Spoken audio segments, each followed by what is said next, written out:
बेटा next question की तरफ चलते हैं। क्या बोला गया है, check whether 6n can end with the digit 0 for any natural number n। मतलब क्या है कि हमारे पास कोई नंबर है 6n, अगर हम उसके फैक्टर्स बनाते हैं या उसको किसी से डिवाइड करते हैं तो उसमें कहीं जीरो आएगा। तो वो चेक करने के लिए आप देखिए, पहले आप ये सोचिए कि जो भी नंबर है, कोई भी नंबर है, एनी नंबर, अगर उसके लास्ट में जीरो आ रहा है तो इसका मतलब वो 10 से डिवाइड हो रहा है। अगर वो 10 से डिवाइड हो रहा है तो 10 के फैक्टर क्या है बेटा, 2 और 5, तो इसका मतलब वो 2 से भी डिवाइड हो रहा है और वो 5 से भी डिवाइड हो रहा है। ठीक है, देखते हैं हम। If any number and with the digit 0 it means it is divisible by 10। 10 से डिविजिबल है तो 2 से भी डिविजिबल है और 5 से भी डिविजिबल है, ये क्लियर बात है। लेकिन बेटा अगर हम 6n के फैक्टर बनाए तो फैक्टर क्या बन रहे, 2 और 3, जस्ट 2 और 3 फैक्टर बन रहे, लेकिन यहाँ पर हमें 5 तो नहीं मिल रहा। अगर 5 हमारे पास अवेलेबल नहीं है तो हम कह सकते हैं, so we can say that 6n can not be end with the digit 0 for any natural number n।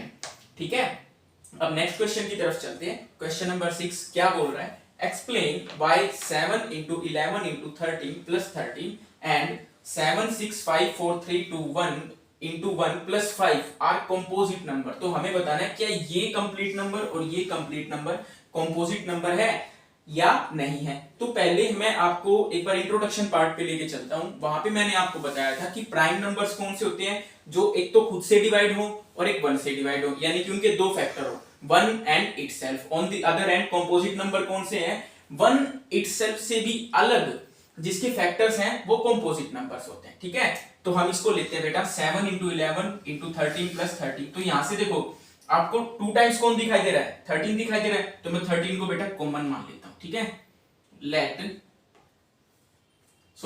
नहीं करेंगे हम इसको, हम सीधा करते हैं 13 को बेटा कॉमन लेते हैं। सॉल्यूशन में क्या है, 13 को कॉमन लेते हैं। 13 को कॉमन लेंगे तो 7 into 11 into 1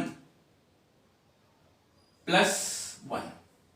देखो 13 को कॉमन लिया है तो 7 into 11 into 13 की जगह पे 1, क्योंकि 13 1 जा 13 यहाँ पे आ जाएगा, और 13 की जगह पे 1, 13 1 जा 13 यहाँ पे आ जाएगा। ठीक है, दूसरी तरफ बेटा यहां से कौन सी डिजिट रिपीट हो रही है, 5, तो हम 5 को कॉमन ले लेते हैं।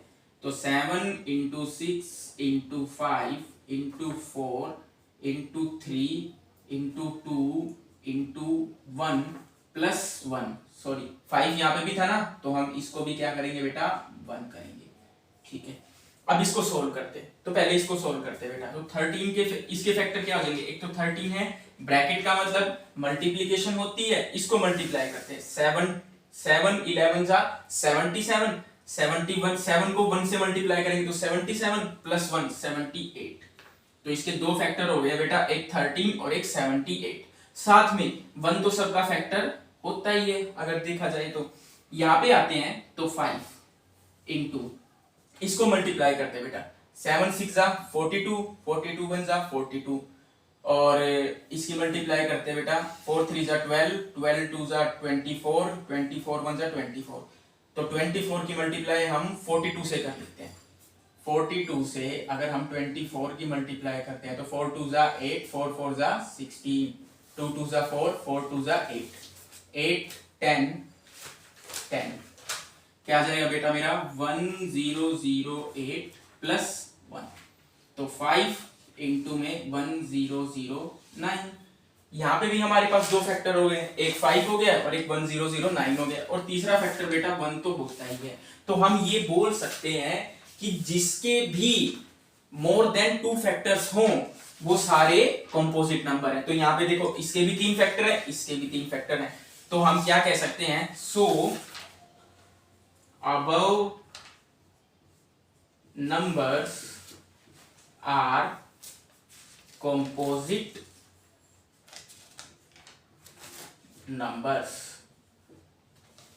ओके, इसी के साथ बेटा हमारी एक्सरसाइज 1.1 कंप्लीट हो गई है। नेक्स्ट वीडियो में हम आपके लिए एक्सरसाइज 1.2 लेके आएंगे। तो एक रिक्वेस्ट है बेटा आपसे, हमारे साथ बने रहिए, हमारे चैनल को लाइक सब्सक्राइब और शेयर जरूर कीजिए। Thank you and have a nice day।